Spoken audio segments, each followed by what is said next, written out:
4th of July weekend. I hope you all have some fun plans put together. And for those of our staff who are working at the 2 hospitals over the weekend, I appreciate you putting in your time to make sure that our patients are well cared for in the community.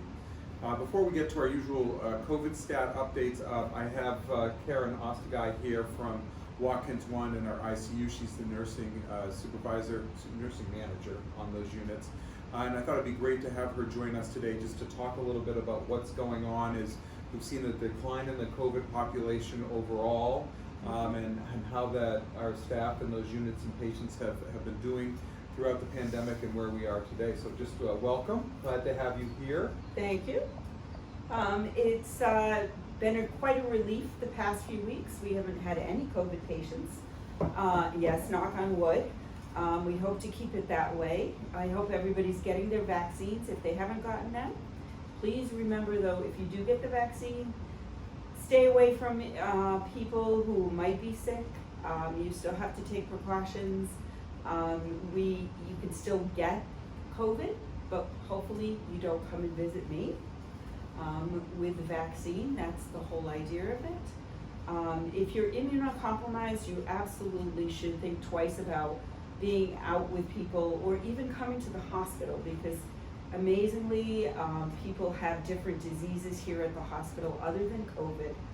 We take care of a lot of people with different things. So if you're immunocompromised, you probably should not be coming here to the hospital. And if you aren't feeling well, call your physician's practice first to make sure whether you should come into the office or you might get directed to one of our urgent cares in the region as well.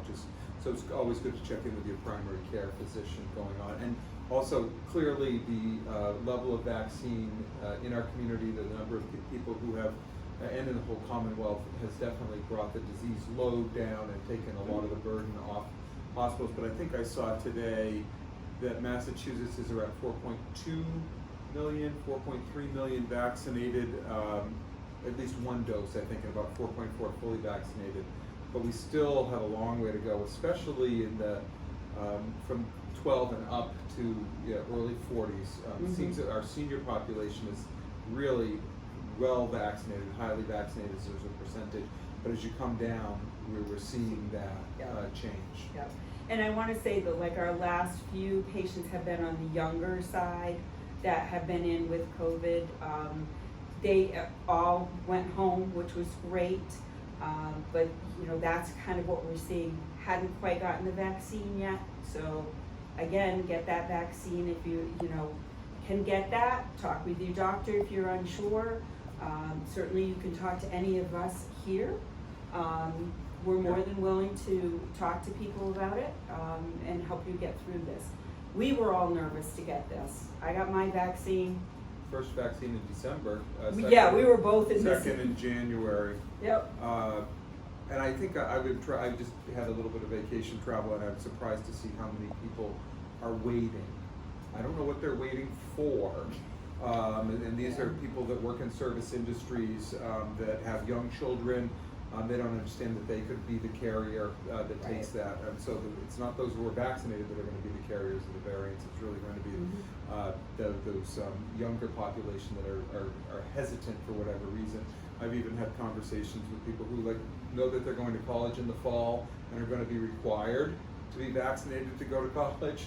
But they're still waiting versus getting it done now. And we have plenty of vaccine on hand. We're happy to handle that. You just have to talk to your primary care provider. And that also does bring up that there's been a lot of press in the past couple weeks about health systems coming out stating that they are requiring, as of starting now or as soon as the FDA approves, FDA gives its approval of the vaccines, that they're going to make them mandatory. And that is something we have decided we haven't put all our paperwork together, but that we are deciding that we will be one of those employers in the healthcare field that requires all staff to be vaccinated. So again, if you work for Heywood Healthcare, that's probably somewhere between 8 to 12 weeks out from that being fully approved. So you might as well get vaccinated now when you know that we're going to require it anyway when we have full FDA approval. So just a shout out to our staff as well.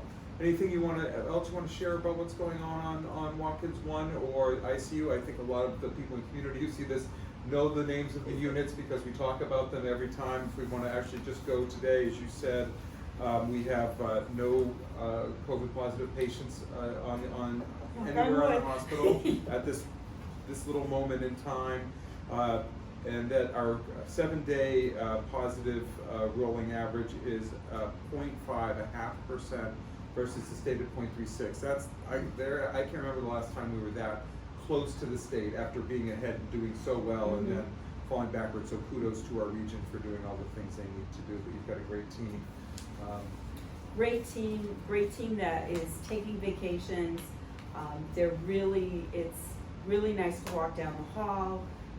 People are feeling relaxed, and I encourage everybody to get out there, take a vacation, go away, enjoy the beach, be safe. It is the 4th of July. Yeah. Be Especially safe. these holiday weekends, make sure you're taking all those precautions and being safe out there so that we keep the load down in the community. I appreciate everything that you and your team do. And you carried a lot of that along with our ER and our urgent care. And really, you can't really call anyone out in particular because, you know, all 1,600 of us were playing our own particular role in the pandemic. And I think Heywood shown, especially with our vaccine clinic, largely volunteer run and staffed, which we're very unique in the Commonwealth for that. We couldn't have done it without all our great volunteers who helped make that happen. And so appreciate everything everyone's done. I appreciate all the work you do. So Thank you. Great leader in our team. So thank you, Karen. So just a couple little more updates for everybody as we go into the weekend, and this will all be embedded in the email as well. We have some upcoming events for the health system. Our Ride for Your Life is August 22nd here on this campus. Our Walk and Faust Open Heywood Golf Classic is September 27th. Athol's Golf Classic is the 4th of October. Can't believe we're talking about October already. We're just getting into right into the middle of summer now.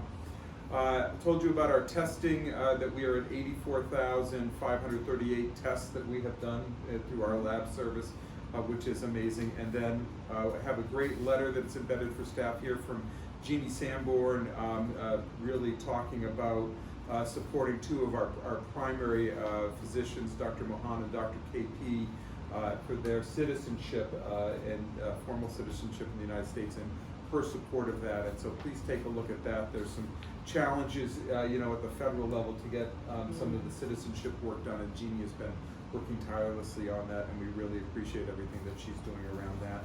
And then stepping out for service, you know, our monthly recognition at Heywood Hospital. We recognize Jillian Hillman from cardiology for stepping out for service. And then something fun that I know you and I both are car fans. We like automobiles. We were just talking about them earlier today.